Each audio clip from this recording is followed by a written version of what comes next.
E aí, lendários, como é que vocês estão? Bem? Sejam bem-vindos ao 6º vídeo desse canal e meu nome é Fer. E nós vamos dar início ao nosso quadro sobre aulas de história. E no vídeo de hoje, mais precisamente, a gente vai ver sobre a periodização da história. Algo um pouco bobo, que muita gente não sabe, talvez nem ache que seja importante, mas eu acho que é necessário para começar a discutir qualquer tema histórico, tá? Lembrando que essa é a visão eurocêntrica, ou seja, são acontecimentos que mudaram a história para o povo da Europa e parcialmente da América, não totalmente. No entanto, por exemplo, o lado ocidental, por muitas vezes, não tem nada a ver com essas mudanças, tá? Dito isso, vamos lá para a primeira periodização, que é a pré-história. A pré-história começa aproximadamente 3 milhões de anos atrás e termina por volta de 4.000 anos de Cristo com o surgimento da escrita. E é nesse momento que surge um problema, porque chamar um povo de pré-histórico porque eles não tinham o conhecimento da escrita é algo errado, partindo do pressuposto que os indígenas brasileiros, por exemplo, viveram sem o conhecimento da escrita até por volta de 1500, quando ocorreu a colonização de Portugal. Ainda assim, você vai dizer que eles eram um povo pré-histórico só pelo fato deles não terem escrita? Óbvio que não. Até porque eles já tinham conhecimentos, óbvio que eles tinham conhecimentos que a gente não tinha. Por mais que eles fossem um povo sem conhecimento de engenharia ou tecnologia, eles eram um povo muito avançado em matéria de ervas, medicina, coisas assim. Enfim, portanto, não é aconselhável chamar de pré-história, sim de pré-escrita, porque assim você diz que esse povo tinha história, só que foi antes da invenção da escrita.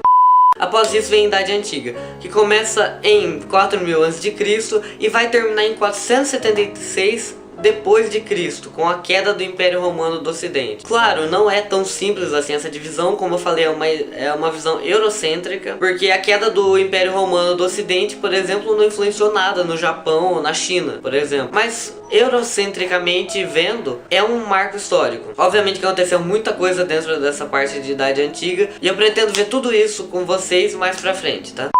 Após a Idade Antiga começa a Idade Média. Isso que é uma coisa que muita gente conhece e que muita gente já ouviu falar. Acontece que assim, a Idade Média começa em 476 depois de Cristo e vai terminar em 1453 depois de Cristo, obviamente. Lembrando que essas marcações também são, de certa forma, eurocêntricas, porque, por exemplo, para os muçulmanos não aconteceu nessas datas, tá? Porque é um calendário diferente. Mas a gente tá olhando pelo calendário solar judaico-cristão. Se eu não me engano, é isso mesmo, judaico-cristão. Em 1453 vai acontecer a tomada de Constantinopla, capital do Império Bizantino, pelos turcos otomanos. É bom ressaltar também que muita gente diz que a Idade Média foi a Idade das Trevas e que não houve nenhuma evolução de conhecimento nessa época. No entanto, isso é um conceito errado. Na Idade Média houve sim evoluções, houve sim descobertas, só que elas não foram tanto para o lado científico, se eu não me engano. Eu tenho que rever isso melhor, mas eu sei que houveram. Por exemplo, o arado. O arado foi algo descoberto na Idade Média. O que acontece é que, durante esse tempo, a igreja comandava, tá? Era uma época que a igreja era muito forte, muito poderosa. E, portanto, conhecimento, obviamente, descoberto não era tão focado em ciência ou em coisas que contradizessem a religião. No entanto, houveram assim descobertas e avanços tecnológicos. Após isso vem a Idade Moderna, que começa em 1453 depois de Cristo e termina em 1789 depois de Cristo também, com a Revolução Francesa.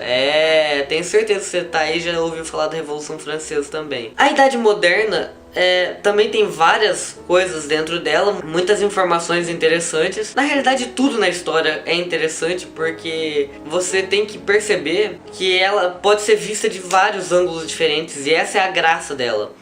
Você não vê como, por exemplo, física ou química, que não importa o lugar do mundo que você esteja, ou o pensamento da pessoa em si, o conceito de gravidade sempre vai ser a mesma coisa. Ou o conceito de inércia, porque são coisas pré-estabelecidas. A não ser, claro, pessoas que tentam negar essas coisas ou tentam descobrir outras formas. Mas ainda assim, já a história, dependendo para quem você pergunte ou com ou em que lugar do mundo esteja, essa pessoa vai ter uma visão diferente da história, porque a história é algo muito mais cultural do que realmente feita de fatos. Tendo dito isso, a gente chega na última periodização, que é a Idade Contemporânea, que ela começa em 1789 depois de Cristo e vai até os dias de hoje. A Idade Contemporânea também é um período muito marcado por guerras, revoluções, e se você parar para pensar, não é que a Idade Contemporânea possua mais história,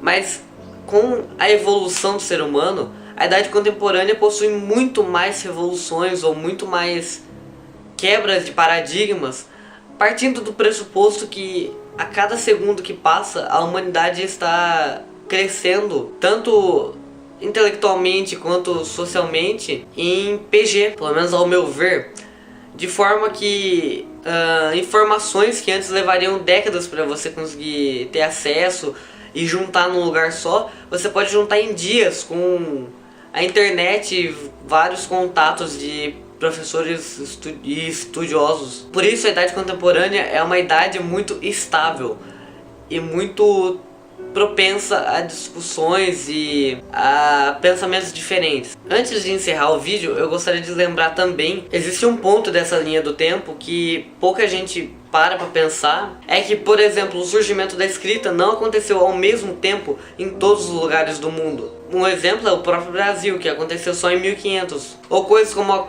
a conquista de Constantinopla não aconteceu do dia para a noite, elas aconteceram durante algum tempo. Então a história, quando trata-se da linha do tempo, ela trata todos os fatos como se acontecessem assim, na hora, mas você não vê coisas que aconteceram para frente ou para trás daquele marco. E portanto é por isso que eu pretendo abordar mais profundamente todas as idades da história, e vamos ver o que a gente consegue, né?